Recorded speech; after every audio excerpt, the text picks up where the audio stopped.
صلی اللہ علیہ وسلم نے فرمایا عزت معاف کرنے میں ہے۔ عزت کس چیز میں ہے؟ بدلہ لینے میں عزت۔ یہ حقائق ہے۔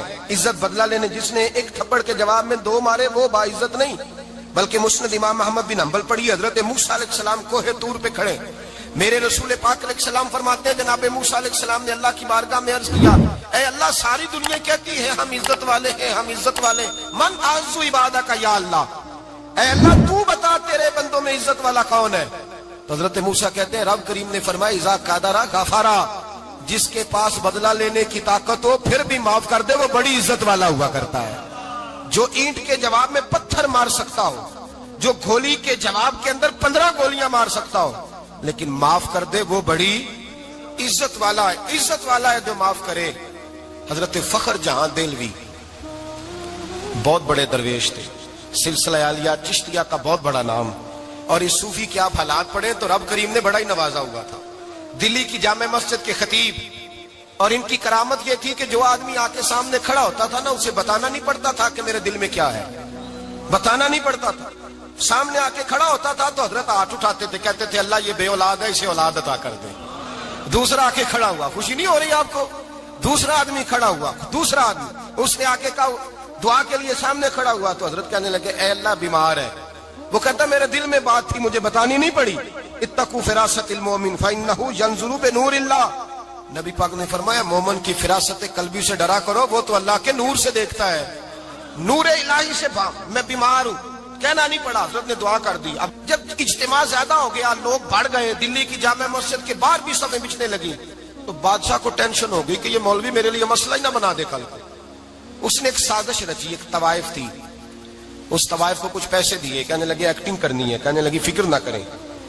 جمعے کا دن تھا، ہزاروں کا مجمع حضرت کے پیچھے جمعہ پڑھنے آیا، حضرت جمعے کی نماز پڑھا کے سیڑھیاں اتر رہے تھے، سائلین کا رش تھا، ادھر بھی لوگ تھے ادھر بھی لوگ، حضرت جا رہے، حضرت نیچے اتر رہے سیڑھیوں سے، دائیں بائیں لوگ ہیں۔ وہ بی بی آگے بڑھی اور اس طرح اس نے گفتگو شروع کی جیسے بڑا پرانا جاننے والی ہے، پتہ کیا لفظ ادا کرتی ہے؟ السلام علیکم، وعلیکم السلام، کیسی طبیعت ہے؟ رات تو پھر آپ آ گئے، ملاقات ہی نہیں ہو سکی، وہ معاف کیجئے گا اس وقت اس لیے آئی ہوں کہ آپ رات کو مجھے کھوٹے سکے دے گئے تھے، کھوٹے سکے، تو میں بازار گئی ہوں تو دکاندار نے لیے نہیں، تو یہ کھوٹے سکے۔ وہ جو دائیں بائیں لوگ تھے نا مد و جزر ہونے لگا، جو پیار میں کچے تھے وہ تڑپنے لگے کہ ہمارا پیر رات کو کہاں ہوتا ہے، ہم نے تو کبھی پوچھا ہی نہیں، ہم تو سمجھتے حجرے میں ہوتا ہے، یہ رات کو کہاں ہوتا ہے، کہاں ہوتا ہے رات کو؟ جنہ اندر عشق سمایا اونا نہیں پاج جانا، سارے ایسے نہیں ہوتے، جنہ اندر عشق سمایا اونا نہیں پاج جانا، پاویں سونے ملن ہزاراں آسانی یار بٹاؤنا۔ کچھ تو کھڑے تھے کہنے لگے جو مرضی بھی ہو جائے، جو ہم نے دیکھا وہ دیکھ ہی کوئی نہیں سکتا، کوئی جو مرضی، کچھ مد و جزر کا شکار ہے۔ حالات بدلنے لگے، اب وہ بی بی اس طرح گفتگو کر رہی ہے جیسے بڑی پرانی جاننے والی ہے، کہنے لگی کھوٹے سکے دے گئے تھے، دکاندار نے لیے نہیں۔ حضرت کے چہرے پہ کوئی شکن نہیں آیا، آپ نے اپنا ہاتھ اٹھایا جیب میں ڈالا، الٹا پیسے نکالے اور سیدھا اس بی بی کے سر پہ رکھا، کہنے لگے بیٹی فکر والی بات کوئی نہیں، تو مجھ سے اصلی سکے لے جا، جا اصلی سکے لے جا، تیرا کام ہو جائے، اور فکر نہ کرنا، پھر بھی ضرورت پڑے نا تو آ جانا، میں اصلی سکے دے دوں گا۔ یہ لفظ کہہ کے حضرت نیچے اترے تو وہ دوڑی ہوئی آئی، پلٹ کے آئی، پیروں میں بیٹھی، کہنے لگی بابا تو کس مٹی کا بنا ہے، کس نور سے تیری تخلیق ہوئی ہے، کس حسین مزاج کا تو مالک ہے؟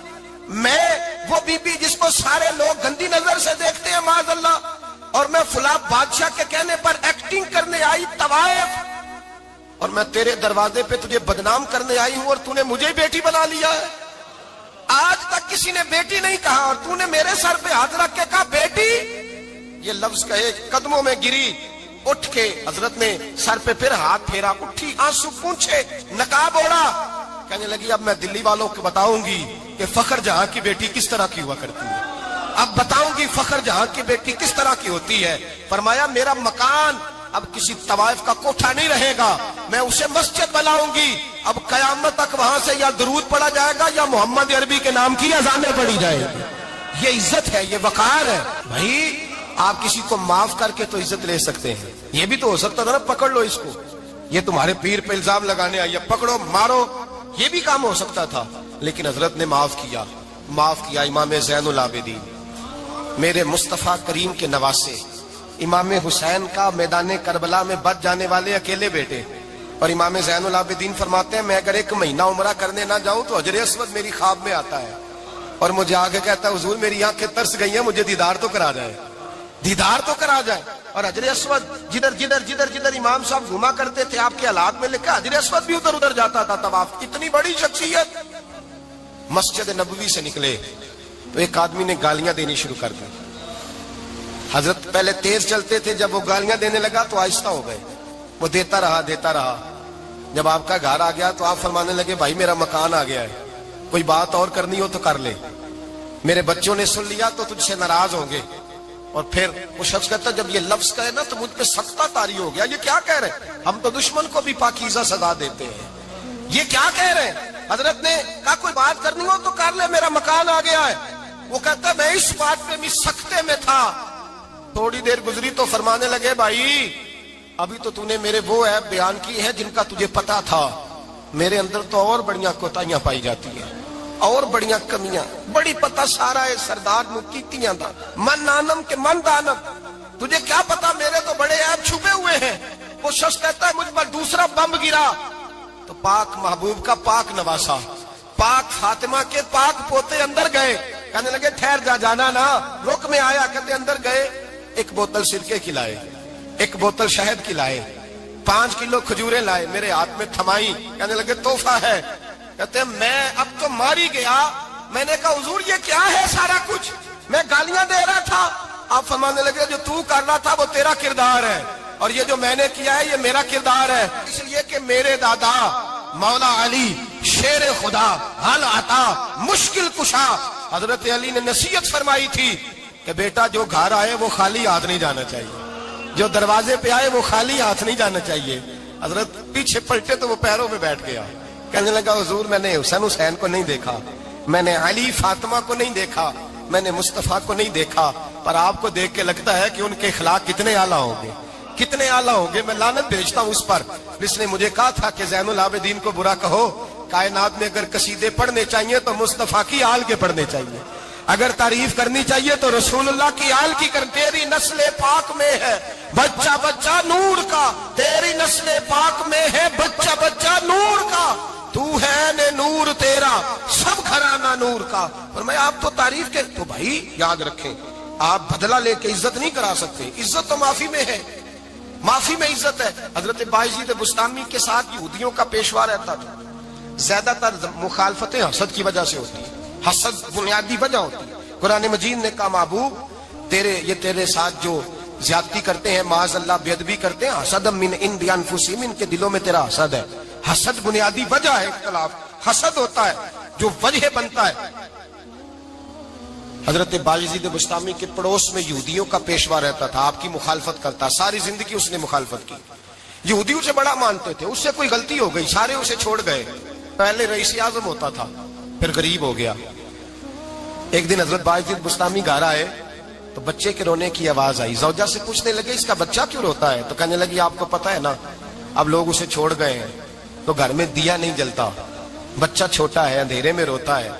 رات گہری ہو گئی تو حضرت بایزید نے اپنے گھر سے دیا اٹھایا، اپنے گھر سے دروازے پہ دستک دی، وہ باہر آیا تو جناب بایزید کا انداز کیا ہے، اس نے مخالفت کی زندگی بھر، انداز کیا ہے، باہر آتے ہی نا آپ فوراً اس کو بولنے نہیں دیا، کہنے لگے بھائی سن لے میں پہلے بھی آ سکتا تھا، دیر سے اس لیے آیا ہوں کہ گلیاں سنسان ہو جائیں، لوگ سو جائیں، تجھے اور مجھے کوئی نہیں دیکھ رہا ہے کہ میں ہوں دوسرا تو ہے، اور تو مجھے اچھی طرح جانتا ہے بایزید وہ نہیں کہ جو نیکی کرے گا اور دنیا کو بتائے گا، میں تیرا راز بھی رکھوں گا۔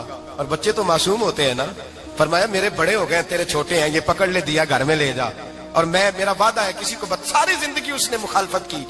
وہ شخص کہتا ہے مجھے بولنے کا موقع نہ دیا، دیا دے کے چلے گئے۔ اگلی شام پھر آئی، رات گہری ہوئی تو پھر دروازے پہ دستک ہوئی، میں باہر گیا، نیا چراغ نئی بتی نیا دیا، کہنے لگے دیکھ کوئی نہیں دیکھ رہا، میں اس وقت آیا ہوں جب تنہائی ہو، اور تو مجھے جانتا ہے میں غلط بات بھی نہیں کرتا، یہ دیا رکھ لے، میں کسی کو بتاؤں گا بھی نہیں۔ کہتے چلے گئے، تیسرا دن آیا تو وہ یہودی کہتا ہے میرے صبر کا بندھن ٹوٹ گیا، میں ٹوٹ گیا، ان کی نیکی نے مجھے خرید لیا، ان کے معاف کرنے نے ان کی عزت میرے دل میری روح میں بڑھا دی،